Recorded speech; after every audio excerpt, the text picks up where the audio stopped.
Hello, everyone. This is Rob Golfi with REMAX, the Golfi Team. Welcome to the Golfi Real Estate Show, Hamilton edition with host Rick Zamprin. Happy days are here again. It is the Golfi Real Estate Show. That's Rob Golfi. I'm Rick Zamprin. Go online to get the hottest listings in town. You know what? Go online to get your listing on the hottest listings in town on the website, robgolfi.com. That's Rob, Golfi.com. It's been a topsy-turvy housing market for the last number of months. You could probably say that for the last number of years as well. To get in on some solid footing, get the marketing machine of the Golfi team behind you. Call the number one REMAX team in Canada, the Golfi team, 905-575-7700. That's 905-575-7700. And follow the Golfi team on Instagram, TikTok, Twitter, Threads, Facebook. The list goes on and on. They're dominating the social media game in this community and beyond. We have a number of things we're going to get to on the show today, including immigration in this country. We have a new housing minister after the prime minister shuffled around his inner circle earlier this week. We're going to talk about immigration and how it could come at a cost, according to at least one report. Also talk about what is happening in a community like Edmonton, which it is pushing for some incentives when they're related to conversions. We'll explain a little later on in the show. But we'll start with what in the world is going on in the wonderful real estate life of Mr. Rob Golfi. How are you? Good, thanks. How are you? And we got Brian Hogman here with Mission 35 Mortgages, so he's going to I like his input with the show, which is good. We won't talk about any interest rates, I promise. Okay. Yes, we will. So I'll tell you, there's a couple things that have been happening. So I noticed there's a lot of, I'm finding a lot of calls for divorces that are happening. Now, we're talking older divorces, like people that have been married for 30 plus years. Yeah, it's just been an abundance. I don't know what's going on. And I don't think it's interest rates, but maybe, who knows? Well, number one cause is financial duress. That's right. So that's number right. one cause is finance. So, but other things that are happening. So I have a lady that calls me up. She goes, Rob, I want total honesty. I don't give me any, fluff and anything like that. I want to know exactly about my house. Okay. I says, you called the right guy for that. But a lot of times I don't win that because you guys always end up going with the agent that gives the higher number. So anyway, so I see this lady, really nice lady, and beautiful house. It does need attention. Like it's over a century old. And I just said, look, you had your house on the market. Here's the number. I said, and I worked out, and I have three formulas that I work out. One was what the average sale price was when the year she bought and what it is now. Okay, bingo. It came a little under what the number I suggested. And then what the benchmark price is and see what's going on in the area. And it all came in around 1.8 million. And I don't think she liked that. And she had it listed at 1.9 million. And it's not too far off. But she started over. But she originally started over 2 million. So an agent, told her that go at 2.2, and I go, wow, that's high. And anyway, when they got down to under 2 million, they did get an offer in somewhere in the low sevens. Okay, so I said to her, with all the information I got, I said 1.8 million, 1,799,999, and she goes, well, I wanted to clear 1.8. I go, we all want things, but you said I want a unicorn. Yes, we all want things, but we don't get them. And she says, well, I have another agent saying, go back. She ended up at 1.9 million at the end of the listing, and she wants to clear 1.8. And I said, look, I'm being totally honest, and that's what you asked for. And I said 1.8. Now you can go with the agent with the higher amount because he wants that listing. It's a big, it's almost $2 million listing, and a lot of money involved with that. And I stuck to my guns on it. I'm not because we've got a lot of overpriced listings right now that prices need to be adjusted. And I do not want her to feel that. I says, whenever I set a price, that's the price. I'm not gonna come at you and reducing it. This is it. We will get you an offer, and I'll do everything in my power to get you full price or more. Anyway, I didn't get it. Oh, well, I think that happens. We see that in the pre-approval market sometimes too. Yeah? Someone comes in and they want to get pre-approved for the maximum amount possible. We'll end up putting a budget in place. We'll end up saying, listen, you're pre-approved for $800,000, right? And then they'll turn around and say, well, the bank pre-approved me for $875,000. And a lot of times I'm saying, did they check your documents? Are you really pre-approved? And I find you probably see this a lot of times too, is that you give out the honesty. People end up coming back a lot of times because they end up knowing that you're doing the right thing. Oh yeah. You know what, which is a big dishonesty is, I get these Toronto agents that call me and they say, hey, I got a house either in the Hamilton, Niagara area. I'm too busy to come down. And they call us and they want an opinion, and they tried it on their own. And then we go there. We tell them this is what they need to do. This is the price and everything. Okay, let me think about it. And bingo, they ended up putting at the price. So we don't deal with any of that anymore. I says send the contract, sign it, and then I'll meet you. Fair. That's it. Yeah, fair. So the last guy just happened recently, and he says, "Why don't you want to see me?" I says, "Because Toronto agents use us for information." And they list it themselves. He goes, I'm not like that. I said, that's what they all said. So that's what they all say. I said, I'm sorry. You know what? Maybe you're the one guy that's not like that. But you know what? There's 3,000, there's actually 80,000 agents in Ontario. Pick one, but don't pick me. And what's the population of Toronto? You can't find a client there? Yeah, no Just kidding. saying, there's millions of people there. Why not be a specialist where you are? Yeah. There's so many people there. I tell our team this too. Like, if you want to do a deal in Alberta or BC, we do have resources to do it. But is there something wrong with the other 4 or 5 million people that are here? But yeah, Rick, I just don't like getting, used all the time for that. And, they use our expertise, our knowledge and everything else. And then boom. And then they go on their own. So that's why I said, sorry, I appreciate you thinking of me, but we're going to pass. Yeah, I don't blame you. That's quite shady or quite greasy. And to go that route, yeah, they're just using your expertise and your services to get ultimately what they want. But I wanted to ask you in that woman's case who eventually went with another agent, what percentage would you put at the number of people that ultimately come back to say, Rob, you know what? You were right. I should have gone with you in the first place.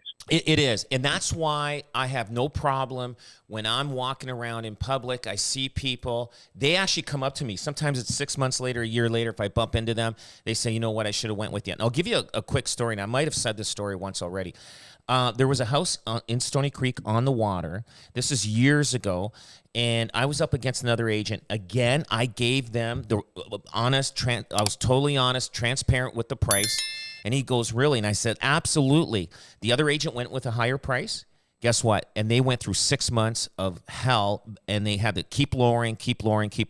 It sold exactly what I told them it would sell for. So anyway, they eventually sold. They ended up building their other house in, I think it was West Lincoln or Grimsby. Anyway, they lived there for 5 years.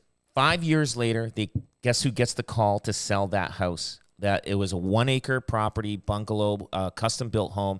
They called me, and he told me the story that he was disappointed with the other agent in their false price that they gave. He realized that other agent gave a higher price just to win the listing, and then put me through all that ordeal of 6 months ordeal selling. Because that's a strategy, right? A strategy is to, as they say, overpromise, underdeliver. Right? I'm going to say one thing right now. Between now and the next 5 years, no matter what the market is, the market's going to go. It's changing. We have such a shortage of homes, high immigration, and we're going to talk about that later in the show. And you will not undersell a house even if you underprice it. You will get more than one person interested in that house. So do not worry about pricing it bang on. You want 800, you probably price it at 800,000. You'll probably get 850, but don't price it at 1.9 or at 900 or $1 million, and then you have to chase the market down. Don't do that. It's not good. And I know people are out there saying, oh, you just want to make an easy sell. No, I have the knowledge because I work the market every day. I want to get you the most amount of money. But if you want to wait 6 months to get that, and you want 100 people going through your house and saying not interested, hey, I have the time. I mean, you know what I mean? We can do that. So, so anyway. Let's get to some really sad stories in this community. They continue to happen over and over and over again. And in this one particular case, there is a woman who's been living in Burlington, and she's basically on her way out because, well, she's got a time limit on how long she can stay there. But she can't move into the home that she wants to because there's some tenants that are in that home who say they can't move because they can't afford rental rates that are being paid in this community. This is really a heartbreaking story, Ron. That she's not the only story on that. Mm-hmm. There are people that bought houses. They're tenanted homes. The owner of the house has given the tenant 60 days notice to leave the premises because they've sold it, which everything's all legal, giving that, and they're not leaving, and it's causing a lot of problems. Now, I get it. Rents are high, and these people, and I have tenants that are paying low rents. Now, they're not leaving. They're like, I mean, it's cheaper to rent. I have a duplex that the rents are very low, and I'm every October, January 1st, the rents 2%. Yeah, 2.5%. I checked it out, 2.5%. Yeah. But I'm raising it because I don't want to get stuck behind, because eventually down the road I may sell this property, and these tenants may be there for 30 years. Who knows? You know what I mean? Like I'm you know, that's what business is. That's the reality. So but the other problem, and I get it, and that's why we do have probably a homeless issue out there, because people, once they leave, they go from a house to an apartment. They don't want to go to an apartment. And also, online, I just saw this yesterday, and I couldn't believe it. There was a guy online, it was on TikTok, saying, hey, tenants, you don't have to leave. You don't have to pay rent. You can get away with a year not paying. Really? Is that what you're teaching? You're going to teach these people to ruin their credit rating to eventually buy a house. So the guy that's doing this online, I'm sorry, but you better say more facts about that's going to affect your credit rating. They won't be able to buy a car, get a phone from Rogers or Bell or whoever else that we have. They are hurting themselves. So don't listen to those guys.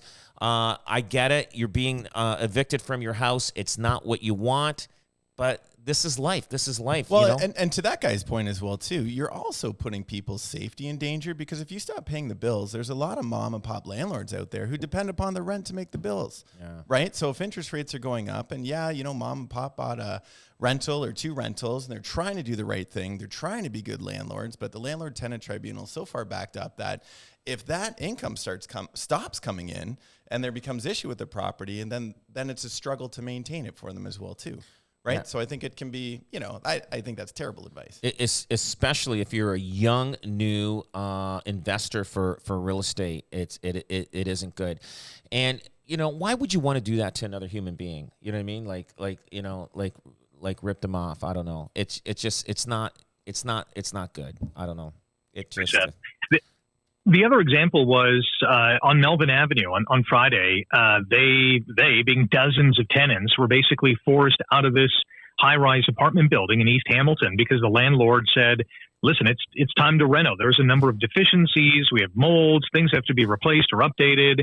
And all of them are, now on the street or at least trying to find another place to live. This is literally dozens of people trying to find a new place. How much strain is this going to have on the whole system? Huge. And you know what? And that's why the governments are allowing and giving opportunities and developers grants to build apartment buildings right now. Well, and this is why it's hard to build apartment buildings or get better housing stock as well too. I think the other side of this too, and I by no means condone it, but I've seen it where there is this cash for keys conversation that goes on as well too in these apartment buildings. So yeah, lots of people are displaced from their rental units, which probably, in all honesty, do need major renovations. They're probably not great, but the reality of it too is that the landlord-tenant tribunal requires you to pay a certain amount of money if you are having somebody leave. And a lot of times they do have the option to come back after renovation. So what I've seen other people do, and a lot of lenders don't condone this either right now, but I have seen it where they end up they offer 3 months, 6 months, they offer quite a substantial amount of rent in order to go. So my heart goes out to that displacement, but I've seen in a lot of these situations where in actuality they're they're getting a little bit of a nest egg as well too to maybe move forward. Yeah. I know some buildings where they've people bought buildings that 50, 100 units. People are getting $5,000 to $10,000. I've even seen I've heard of where people are getting 10,000, 15,000, right? So it's, because it makes sense, I guess, for the developer and the renovations and whatnot based on their equations. But it's 125 Wellington. They renovated that building.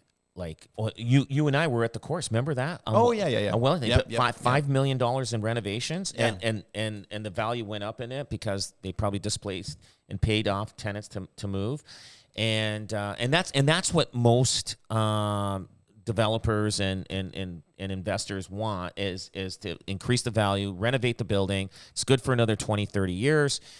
As long as they own it. I probably not the popular thing to say right now, so I apologize ahead of time. But what I will say is this, is if, in mortgages right now, if you know that rates are going up, right? If you were in a 5-year fixed mortgage and you had 2%, you know it's coming due in 2026, you prepare for it. Yeah. You budget for it, right? There is, unfortunately, no onus on a tenant right now to prepare for inflation. Right? So what that means is that the landlord has to prepare for rising costs, but the tenant doesn't have to. So, and I actually heard, I had a friend who went through a situation. He went through the tribunal. They tried to contradict the eviction process because of payment issues and they were basically paying a very, very low rent. And you know what the judge ended up saying? He ended up saying to the tenant, he's like, well, you've clearly been living in subsidized housing for the past 6 or 7 years. And you got to think, again, not the popular thing to say here, but it's like someone who is paying $600 or $700 a month for a rental property that may be in an area that goes for 18 or 2,000. There should be some foresight or maybe some onus to say like, hey, I'm living in housing stock right now that has, been subsidized by my landlord for a number of years. But that conversation has gone up, and I'll probably get some hate on that. But I just, it's okay. But, you are right though. I mean, it's been in the news, and anyone living in a 1-bedroom that is sub $1,800 right now is on a bit of a gravy train. And that might sound like it's, a little harsh, but it is true. The average price of a 1-bedroom in Hamilton is about $1,870 a month. Right. 2-bedroom, nearly $2,300. If you're well under that, you should be financially prepared to see a boost coming up down the road. Agreed. Oh, absolutely. Yeah, absolutely. Yeah. I want to move on to the buyer/sellers market. And right now there's an assistant chief economist at the Royal Bank who says we're still in a seller's market. It's still tilted towards sellers. And this individual has pointed to the last interest rate hike from the Bank of Canada, which we saw not too long ago.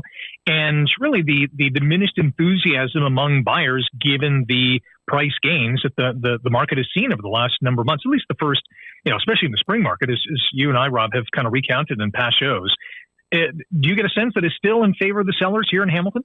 Absolutely. You know what? If you're pricing it pretty accurately, you are going to be in competition. So in Hamilton and surrounding areas, 40% of the homes sold for full price or more. And that's actually pretty good. And then that's in Hamilton. In Hamilton, the appreciation of month over month is up, compared to June. So far, I don't have the final numbers yet. Niagara, 26% of the homes sold for full price or more, and Burlington was 44%. You're not going to believe this. Brantford has more months of inventory, but they had, less homes sold, but 55% of the homes sold was full price or more. And that's crazy. And so it is still a seller's market to a certain degree. All the other houses that are in the market not selling, those are overpriced houses. And but yeah, and it's going to be like that. It's going to be that. We had an adjustment last year for the last 9 months of 2022 because it steeped. Now it kind of flushed out itself, and now it's starting to slowly climb again.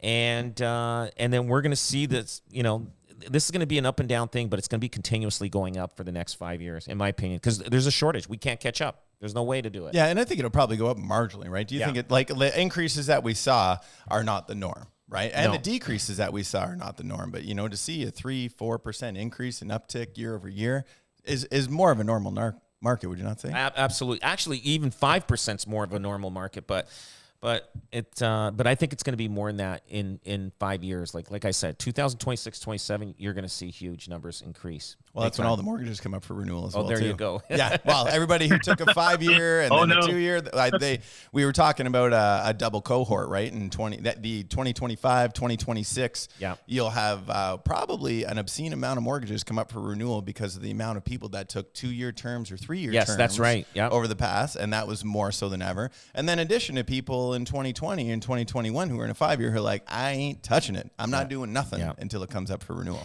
And there is a lot of people not selling right now. There's people saying, you know what, why should I leave? My interest rates are low.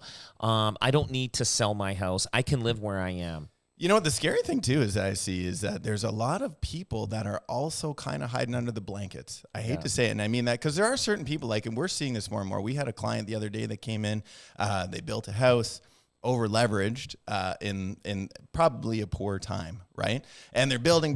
Now they need a new mortgage, and now they're leveraging at a really high interest rate with a very limited exit strategy. The exit strategy is a hope and a prayer, right? That interest rates are going to go down for them to afford it. Now I know this is a small segment of the population, but it's also like I think you do have to have that honest conversation like we do sometimes right now where it's like, I'm never a big advocate to sell. Sorry. I like to keep the asset. Yeah, I'm the same way. I'm a holder of real estate. But some people need to now. Some people it's a small portion, but you need to, really have a good look and say, because if you're thinking interest rates are going to drop by 3% or 4% and go back down to 2%, they're not. No, they're trying to control inflation. Houses prices are still going up. And the government's going, what do we do? They're worried. Okay, we got to raise interest rates to stop this inflation with this housing, and they do that. They hurt a huge population of Canada, and if they don't do that, they're hurting the housing market more because it's going to keep increasing. So it's a tough situation for the government right now. I don't want Tiff's job. No way. I don't want his job. No. No. Pretty crazy story north of Toronto where there is a couple that have been forced to move out of their rental home in Aurora.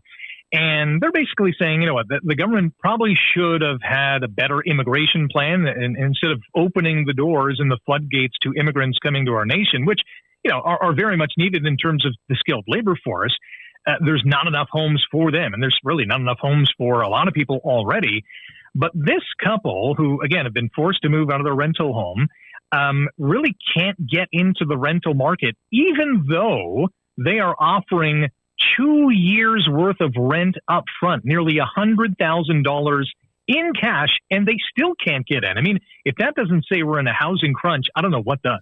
Maybe they should buy. Can I do a pre-approval for them? But in Toronto, you can't even buy with $100,000. True. Yeah, you know that? Your land transfer tax alone is probably $50,000. Double. You know that? Double land transfer. So I get it. These guys, they're struggling trying to find a place, and they're up against competing against other people, and they're just missing it. I don't know if they're dealing with a realtor or they're just going on their own, going through the different sites, Marketplace or Kijiji or whatever.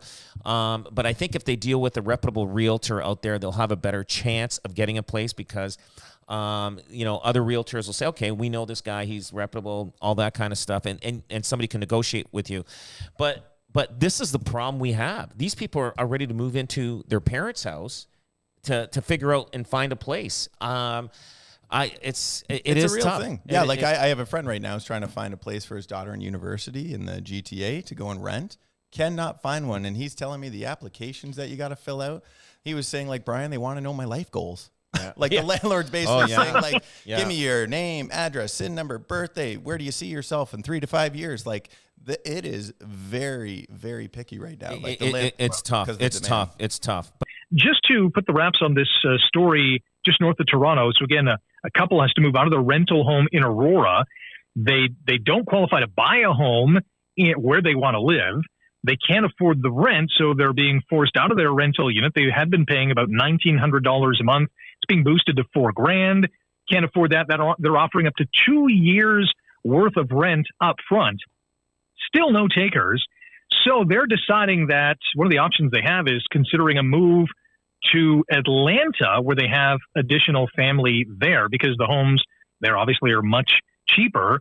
Really a sad story all around. It is. It is. Now, partially this is, the article in the paper, it says the government should really should have tried to solve how to build more homes first before increasing the population growth because of the side effects that is happening. Yeah. Now, the one thing is, like, here's one thing. Like, there's HST on homes, right? So let's say you buy $850,000 house, right? Yep. There's about $100,000 in HST in that. Mm-hmm. And why don't they just get rid of that for the end user for buying houses? That's one thing the government can do. And I don't, we're so into giving money to different countries in this world. Why not reinvest and help people buy a house that makes it affordable? So get rid of the HST. Guess what? You take off $150,000 off of every house that goes up for sale. Yeah, because that's right the buyer that's paying for that. Yeah, right? Yeah. So I don't know. This is going to be a runway that it just doesn't end. Like, it's going to be just if you keep immigration going right, and we have building permits that are less than people coming into the country and housing formation, it's like, I'm not a rocket scientist, no, but the math doesn't equate. No, right? It doesn't. It doesn't. Instant homes, some of our listeners may have heard that from time to time. It is apparently, according to some, the next big thing in real estate. And for lack of a better term, these are homes that are not only trendy, but the new trend involved with instant homes is that they are fully furnished. These are being sold with everything from the furniture to bed sheets to an espresso maker. I mean, you name it, it's in these homes. Do you guys see this as being something huge down the line? I could see that for the higher end market where they actually have virtual staging. So they actually can put the furniture in and you can pick the furniture. Say, hey, they sell this, whatever piece of furniture. We'll put it in there and you get to buy the house with the furniture. I see that absolutely happening. More the higher end, it'll eventually go down in the lower end. A lot of people, when they go to building sites and they see the model home and it's all furnished, that house usually ends up getting sold with all the furniture in it because people love it the way it was decorated with the window coverings and the furniture, the dining room set. And I know so many people end up buying those houses with all the furniture. I love the idea. That sounds amazing to me. Yeah. It's like you walk in, all done. I don't have to think. I'm not a decorator. Yeah. And you know what? I loathe the idea of going to IKEA again and shopping around and absolutely everything like that. I don't building the furniture. Oh, building it. I had to build a chair last night, and oh gosh, I truly, I'm all for it, and I think it's great because when people buy a house, they end up buying new furniture. Yep. Why not have the stager or whatever the consultant put it all in and say, hey, we can give it to you just like this. You move in. That's it. You just got to buy bed sheets. Now, it will affect financing. We will have to back out interior decoration. Of course, you had to get into that. Yeah, the financing. So I'm just letting you know, we might have to back out 40, 50 grand off of the purchase price in order to make sure it fits. We have to do a side agreement with those developers now. So in places like Toronto and Vancouver and Montreal, and certainly here in Hamilton, there is an office vacancy rate that has crept up and up and up since the start of the pandemic. More and more people, as you know, have been working at home.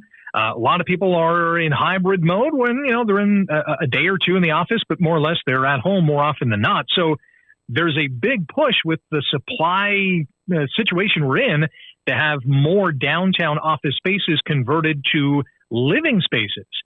What's the holdup, though? Because we have a lot of these spaces that have sat empty since 2020 or at least 2021, but they're not being converted. What is the disconnect? It's probably zoning. It's the municipalities that are making things tough, just like they always do.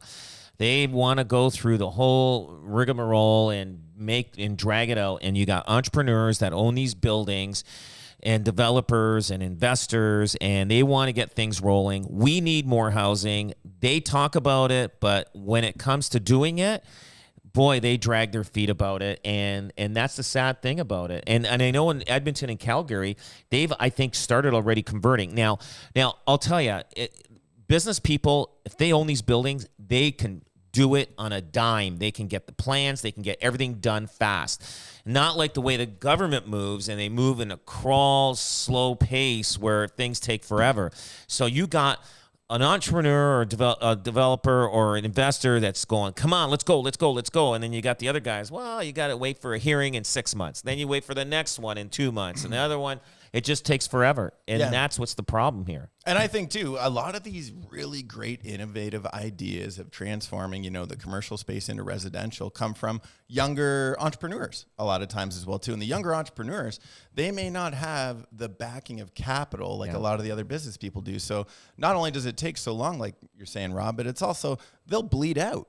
You know what I mean? Because if you think that's going to get done in 6 to 12 months and it takes 18 or 24 months and interest rates are so high, that high interest rate, and we keep upping the rates on that, it will also stifle development because your carrying costs are a lot more as well too.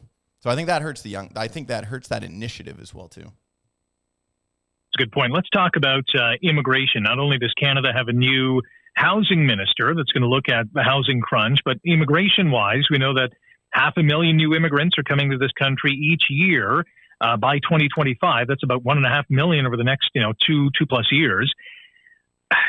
That's going to put pressure on things like obviously supply of homes, the healthcare system. Big plus when you want to address the skilled labor shortage in this country, and obviously it's going to have a boom for the economy. But I can only imagine the supply scenario getting much worse in the years ahead. Oh, absolutely, and we're not matching the supply and demand. It's just nowhere near it, and I don't know how it's going to handle. They're bringing in. For up until 2025, another 2 years. So there's going to be another 1 million people coming in in the next 2 years. And I know builders right now, they're a lot of them struggling. are pausing, right? And some of them are pausing and saying right. we're gonna delay the project for another 6 months, 12 months. Because nobody's jumping at it, these expensive homes and everything. And I don't know how it's going to happen. They got hotels in Niagara Falls filled with refugees. And now those hotel owners are going, okay, we thought it was a short term. Like it's becoming longer than they expected. Like they're in the middle of the summer market right now, and they can't even fill up their hotels with tourists. They've got them all filled with refugees. And then that bumps up the rental prices like we were talking about as well too, because now there's excess demand, so the supply hasn't gotten any bigger. So now those rental prices go up quite a bit as well too. So it's it's a sad story. It is. Really is. Yeah, and of note, Canada's new housing and infrastructure minister was the immigration minister beforehand. So, the focus and the vision that individual had and this government has is to let's bring in as many immigrants as possible. But still, the fact of the matter is, this housing crunch, I think, is only going to get worse with more people. You're not going to be able to build enough homes in time to house all these people. No, by the time it's going to get from worst to really bad, it's going to be too late. And then I think the economy is going to go through some major problems. Yeah, it's interesting too, because what happens is if we're always trying to control inflation, this naturally produces an excess demand on housing, which pushes the price up, right? And then what ends up happening when the prices go up, the other sort of hammer that the government does, they change mortgage rules. We've seen over 50 mortgage rule changes since 2008. 50. Wow. So it's going to get increasingly more conservative. So now that means it's going to be tougher to buy a more expensive home. That's it. Sorry. No, government. How much tougher can we make it for the public out there? How much tougher can we do it? I know. So do it now. Sorry to end on a downer, but that's we got to go. Thank you, Rob, and thank you, Brian, for another outstanding show. And thank you for listening to the Golfi Real Estate Show. We're back next Saturday at 9 on 900 CHML.